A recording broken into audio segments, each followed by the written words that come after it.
बम। बम की ऊर्जा दिशाओं जब से ऊपर उठती हुई और मस्तिष्क तक कंपन झंझनाहट ससार जागृत करती हुई अनंत ऊर्जा की अनुभूति। रोम रोम में अनंत ऊर्जा की अनुभूति।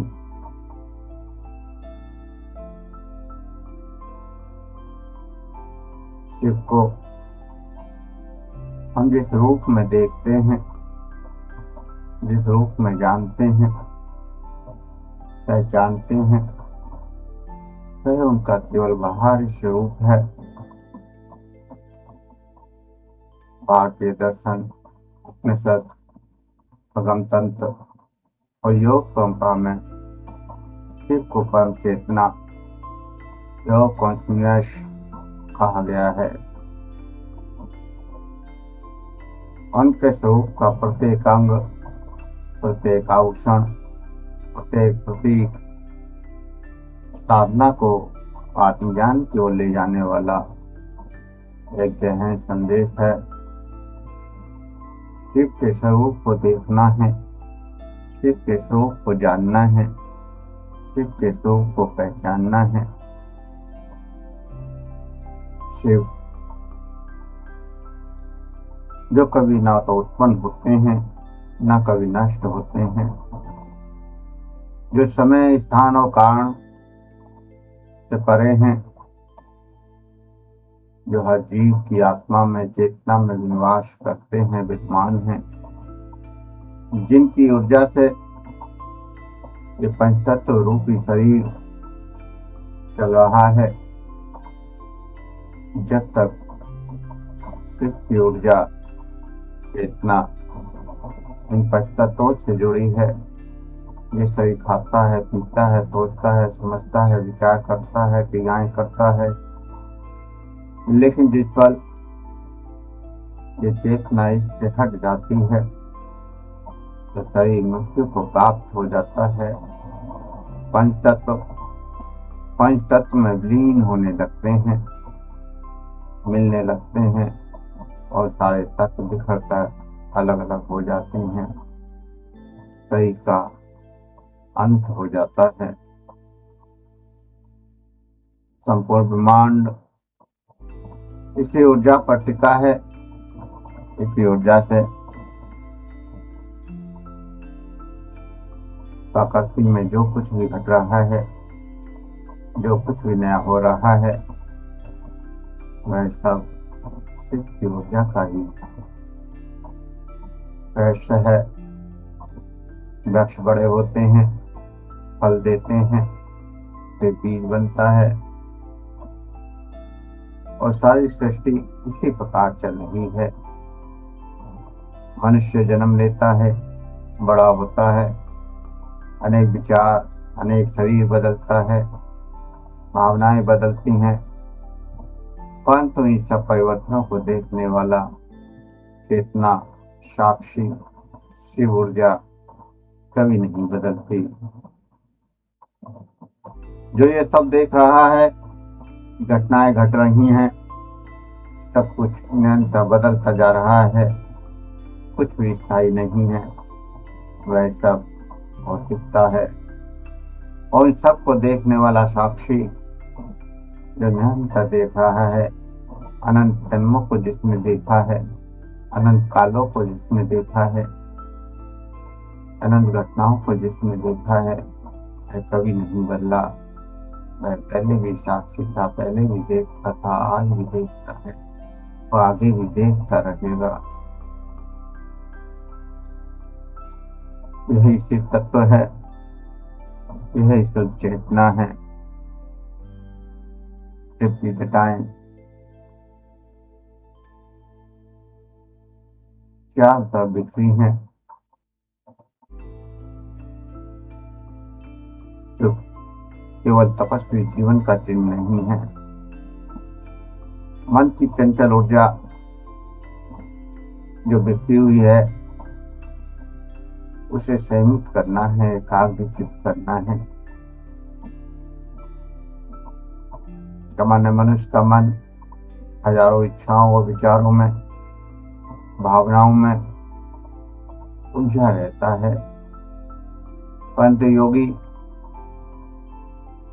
स्वयं के विचारों का, स्वयं की भावनाओं का स्वामी बन जाता है। क्या विचार आए क्या ना आए, किससे हम दुखी हों किससे सुखी हों, ये सब उसके स्वयं के हाथों में आ जाता है। विचारों को दबाना नहीं है,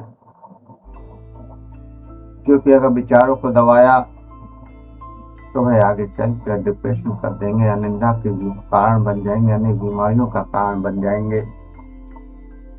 इसलिए विचारों को अच्छे हों या बुरे हों, किसी विचार को दबाना नहीं है, उन विचारों का साक्षी बनना है, उन विचारों को सत्य की ओर मोड़ना है, शिव की ओर मोड़ना है, शिव तत्व की ओर मोड़ना है, चेतना को परमात्मा की ओर मोड़ना है, निराकार की ओर मोड़ना है, अनंत ऊर्जा की ओर मोड़ना है और इस ऊर्जा का संरक्षण करना है। जब हमारे विचार बिखरते हैं, हम तनाव में होते हैं, हम क्रोध में होते हैं, हम ईर्ष्या में होते हैं, हम घृणा में होते हैं, तब ऊर्जा बिखरने लगती है। आपने देखा होगा जब आपको बहुत गुस्सा आता है, क्रोध आता है, जब बहुत ईर्ष्या का भाव जागृत होता है, तो कुछ समय बाद आपका शरीर कमजोर फील होने लगता है, शरीर में कमजोरी आ जाती है, ऊर्जा की कमी महसूस होती है और साथ ही ऐसा लगता है जैसे बीमार हो गए हों, क्योंकि ऊर्जा बाहर बह गई और इसी ऊर्जा को हमें रोकना है।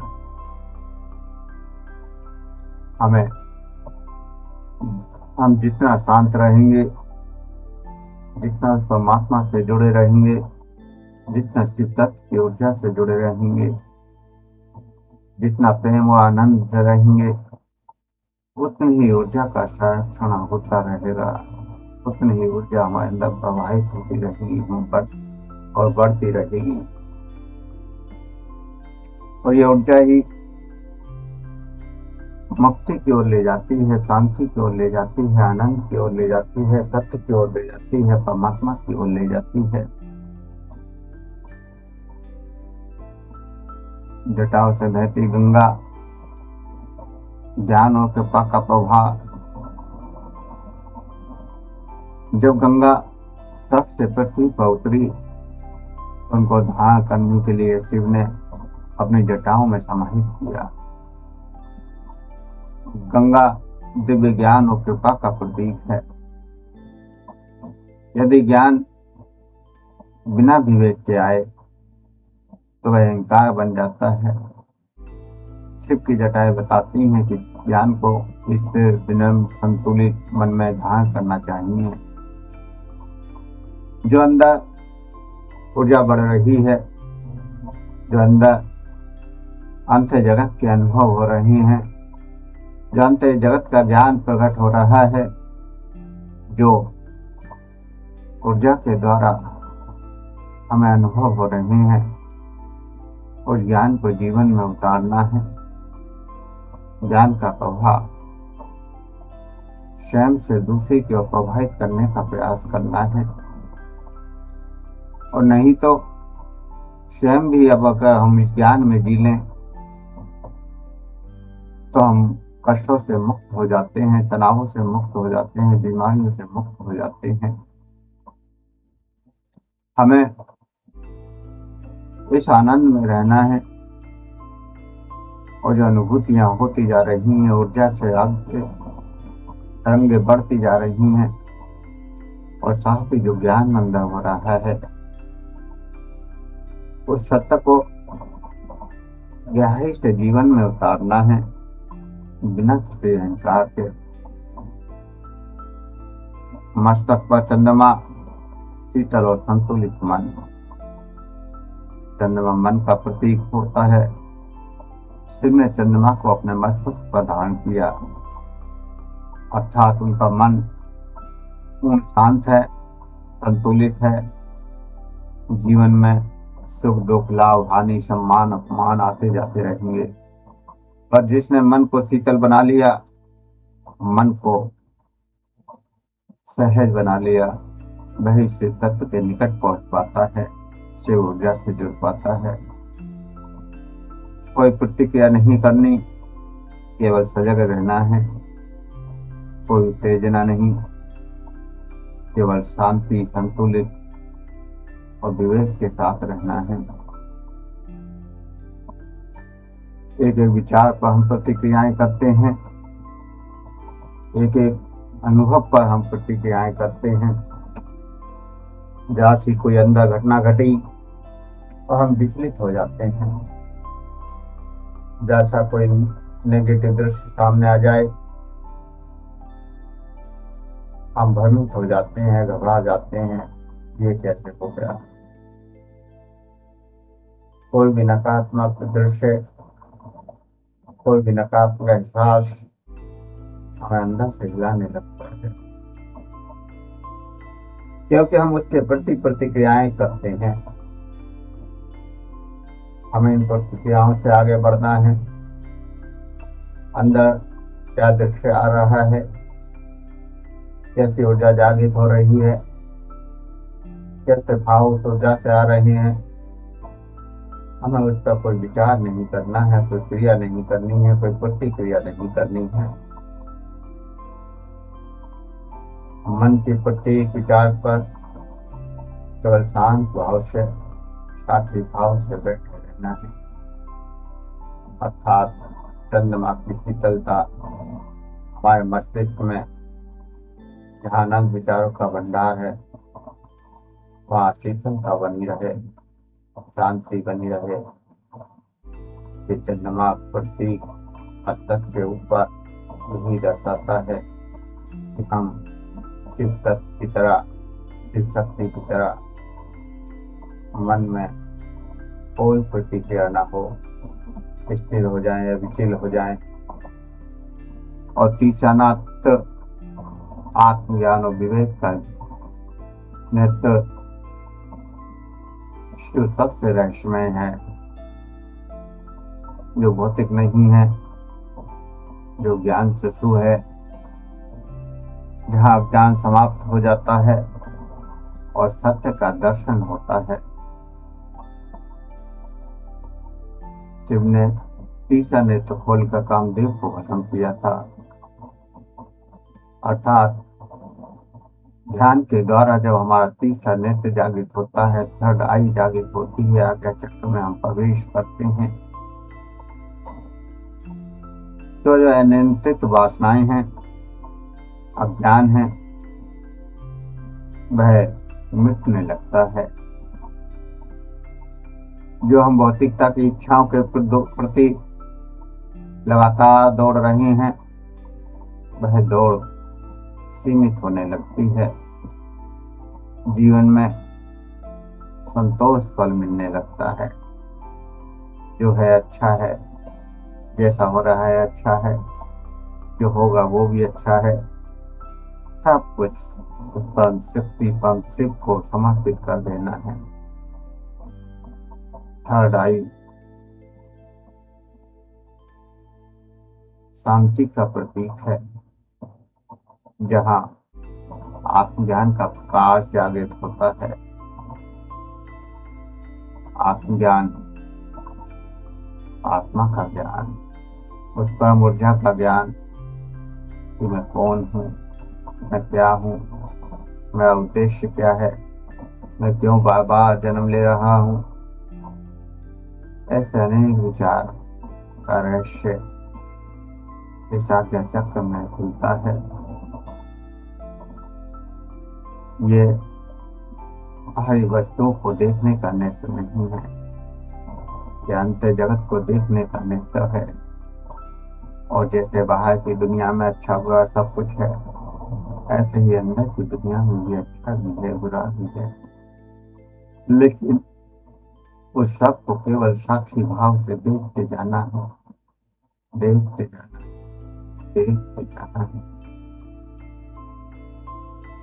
गले में सर्पों की माला, वह मृत्यु और ऊर्जा पर विजय। हमें मृत्यु के भय से, समय के भय से दूर हो जाना है। कुंडली शक्ति जब जागृत होती है, जो सत्य का रूप है, तो वह धीरे धीरे ऊपर उठती हुई समस्त भयों का नाश कर देती है। न मृत्यु का डर रहता है, न समय का डर रहता है कि अगर ये नहीं हुआ तो क्या होगा, आज नहीं हुआ तो क्या होगा, मृत्यु आ गई तो क्या होगा। कोई फर्क नहीं पड़ता। आज इसी पल अगर मृत्यु आ भी जाए तो कोई फर्क पड़ने वाला नहीं। ये दुनिया जैसी चल रही है वैसे ही चलती रहेगी, लेकिन हम उलझे रहते हैं कि मेरा घर कैसे चलेगा, मेरा परिवार कैसे चलेगा, मेरे घर में ये इच्छाएं पूरी कैसे होंगी, ये बड़ा मकान कैसे बनेगा, ये बड़ी गाड़ियां कैसे आए। मैं नहीं रहा तो इसको भोगेगा कौन। लेकिन एक समय आता है कि शरीर होते हुए हम कुछ नहीं भोग पाते। सब कुछ है लेकिन हम कुछ नहीं ले पाते। सब सामने रखा होता है, घर बड़े बने होते हैं, गाड़ियां बड़ी होती हैं, मकान बड़े होते हैं, धन दौलत सब कुछ होता है, लेकिन हम खाना नहीं खा सकते, उठकर 4 कदम नहीं चल सकते।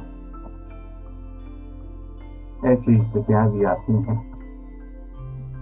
सब कुछ धरा रह जाता है। उस समय एहसास होता है कि मैंने जिसके लिए पूरा जीवन खपा दिया, पूरा जीवन दौड़ा, अनेक डरों में जिया, मृत्यु से दूर भागने का प्रयास किया, लेकिन कुछ भी हासिल नहीं हुआ। अंत सब कुछ मिटा देता है। गले में सर्पों की होना यही बताता है कि मृत्यु को दास बना लो, भय को दास बना लो। सभी डर से मुक्त हो जाना है, सभी डर से मुक्त होकर पूर्ण स्वतंत्र जीवन जीना है, पूर्ण स्वतंत्र जीवन जीना है, पूर्ण स्वतंत्र जीवन जीना है। हर डर से आगे धैर्य ध्यान में उतरते जाना है। ना कोई क्रिया, ना कोई प्रतिक्रिया, केवल गहराई में डूबते जाना है।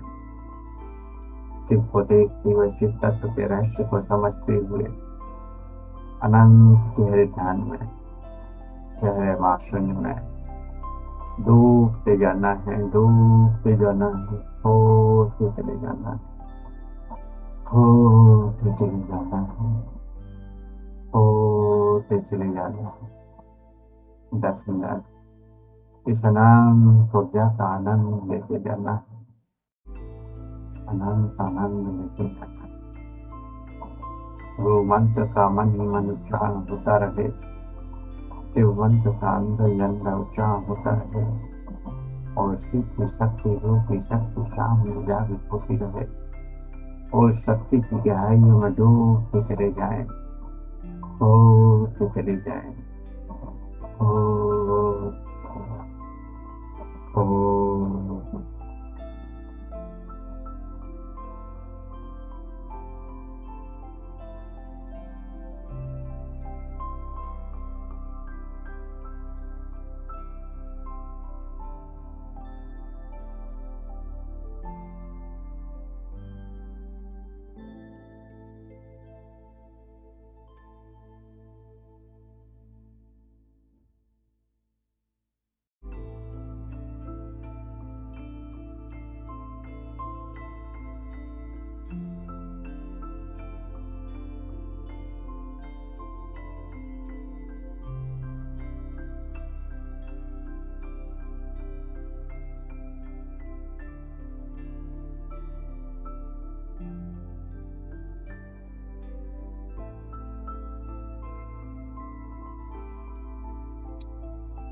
जो भी अनुभव हो रहे हैं, जो भी एहसास हो रही है, जो भी अनुभव हो रहे हैं, उन एहसासों को करते हुए धीरे धीरे चेतना में वापस आने के लिए तैयार हूँ।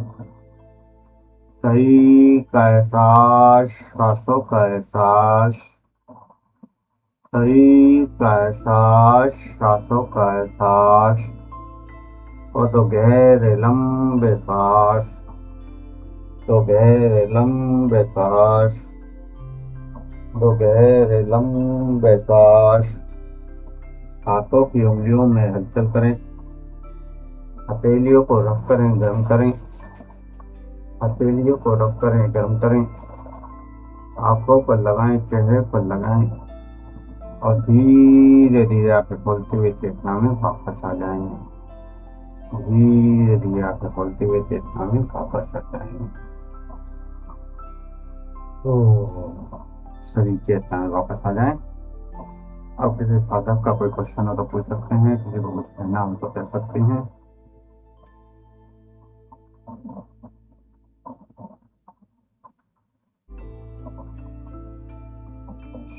किसी का कोई क्वेश्चन नहीं है तो आज के लिए इतना ही। सभी को प्रणाम। ओम शुभ प्रभात।